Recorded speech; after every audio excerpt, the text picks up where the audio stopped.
سیاحتی علاقہ ملمجبہ میں خیبر پختونخوا اسکینگ ایسوسی ایشن کے زیر اہتمام 3 روزہ اسکینگ ٹورنامنٹ کا انعقاد کیا گیا، جس میں مقامی کھلاڑیوں سمیت ملک کے دیگر علاقوں سے بھی کھلاڑیوں نے حصہ لیا۔ اسکینگ کے مقابلوں میں ملک بھر سے آئے ہوئے سیاحوں نے بھی خوب دلچسپی لی۔ ملمجبہ آ کے بہت مزہ آیا، حد سے بھی زیادہ مزہ آیا، اور دوسرا یہ کہ یہاں کے کھانے بہت اچھے اور لوگ بہت اچھے مہمان نواز ہیں۔ اسکینگ ایسوسی ایشن کے صدر کا کہنا ہے کہ ٹورنامنٹ کا مقصد نئے کھلاڑیوں کو موقع فراہم کرنا ہے۔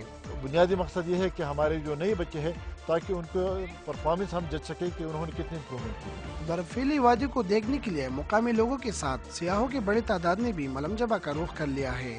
ملمجبہ اسکی کے کھیل کے لیے موزوں ریزورٹ ہے۔ کھلاڑیوں کا کہنا ہے کہ حکومت کو اس کی ترقی کے لیے اقدامات کرنے چاہیے۔ محمد زبیر، ڈان نیوز، ملمجبہ، سوات۔